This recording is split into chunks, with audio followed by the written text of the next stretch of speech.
Before we take a look at what's inside this box, we're gonna talk a little bit about today's topic.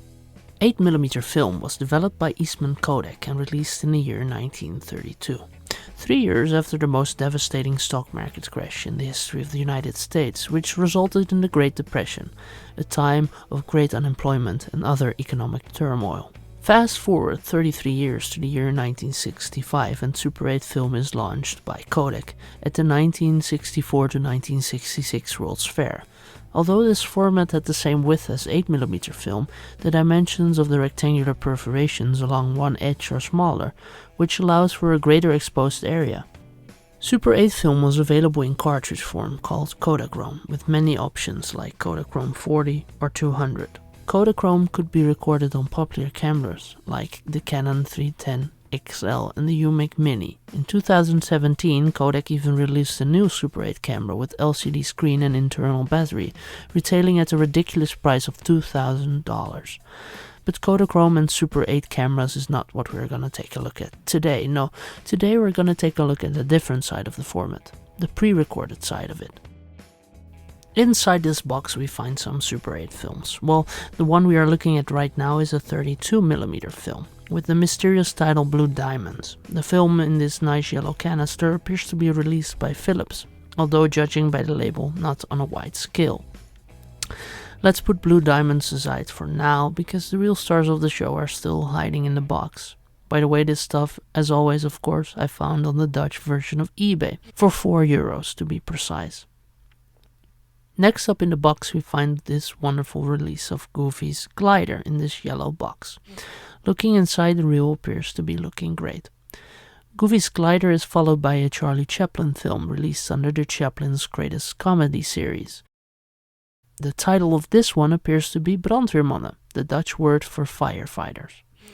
Here they are side by side. As you can see, the boxes follow the same design language. The back of the Disney film talks about the plot. You will howl with laughter as you watch Goofy demonstrate how to fly. He runs, he bicycles, he uses a slingshot and skates, a roller coaster takeoff, and finally a cannon. The last word I'm not gonna tackle with my Dutch accent. On the back of the Chaplin release we find some other releases by the company Walton Home Movies. Fun to see all the things that would have been new in that time, like the Hanna-Barbera cartoon. Going back to Blue Diamonds, I took a closer look at the reel of film to see if I could maybe recognize something. I took some pictures to scale up on screen for you now. At first it appears to be a vague picture, but when you flip it over the scene becomes apparent. In this case it looks like a small bar of some sorts. You might be wondering on what sort of equipment I was planning on showing you these Super 8 films. Well, again I took to the wonderful Dutch eBay and looked around for a suitable projector. I didn't want one that required a big wall, so this is what I came up with. Sadly, the guy I bought it from decided to ship it in the original box without an other box around it. This resulted in water damage when the shipment was placed in a puddle of water by the delivery guy.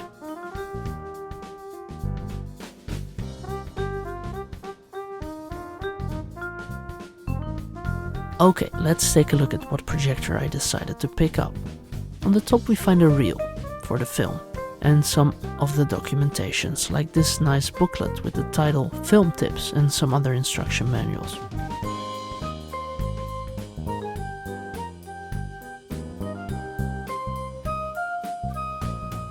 In this styrofoam cocoon we find a nice Agfa pouch, really retro-y.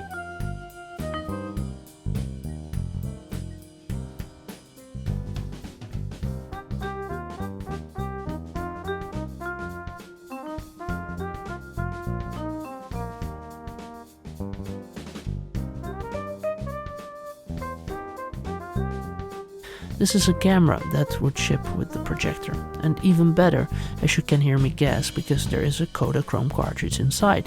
Oh, that's amazing! It appears to be a Kodachrome 40 cartridge.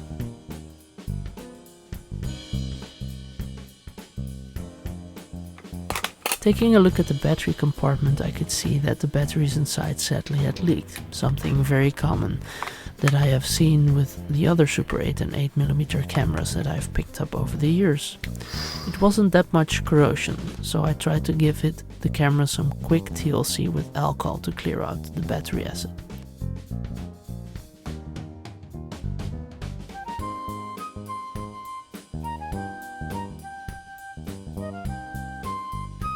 Let's continue the unboxing by taking a look at the projector itself. In fact, this is a daylight projector, which does not require a wall to project on. It appears to be in great condition, although I'm a bit worried about the small belts inside that this thing is supposed to run on. Let's take away the styrofoam to take a closer look.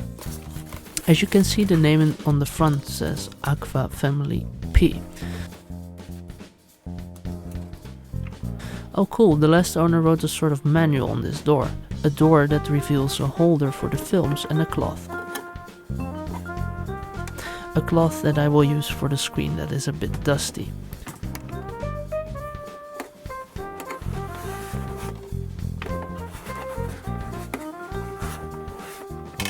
The spools come out like this and the reel fits right on it.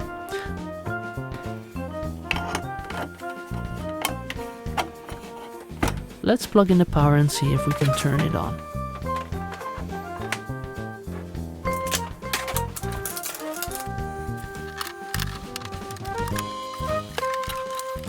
After looking for the power switch that is on the back of the projector, it turned on and started rumbling like the engine of a car.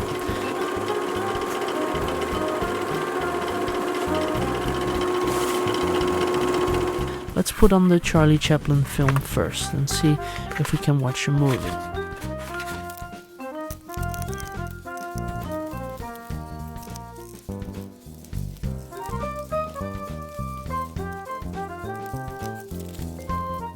It appears to be working fine. Well, what shall I say? Enjoy this showing of Charlie Chaplin's Firefighters. All consumptions bought at the venue may be taken into the theater.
Let's put the film back on the spool. This is really easy. You just twist the knob. The picture it shows on the screen looks really fun. It surprised me how long the video actually took. I'll post a different video with the complete film in a couple of days.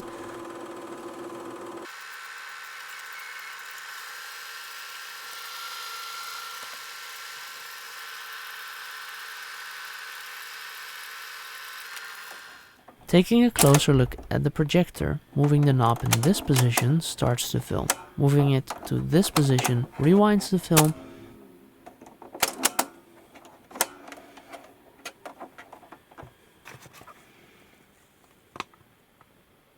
The two dials here let you tweak the film so that the picture is nice and centered.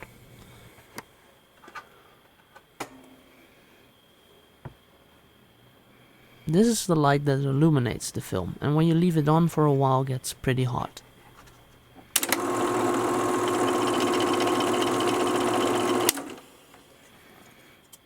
Going back, to the actual rewinding of the first film, you can see that it did not fully go to plan. A large part of the film twisted around the spool and took me a while to unravel. Let's put the Goofy film in the projector so we can howl with laughter. Enjoy.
Just like I will with the first film, I will put a full version in a separate video in a couple of days and link it in the description.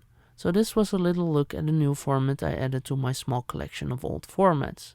I think back in the day this would have resulted in a lot of fun for little children to watch some short movies, or for families wanting to watch their holiday videos or pictures.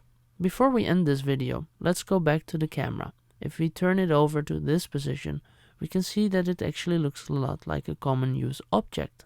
And when I showed it to some other people, it was something they also noted. So that gave me an idea for a potential use.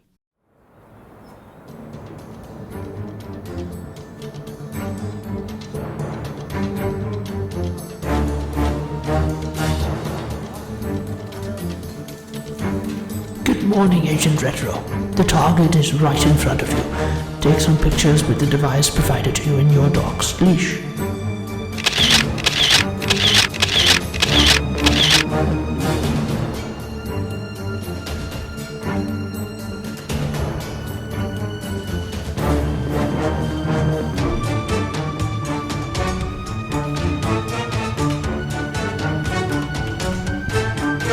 Take some more photos of this angle.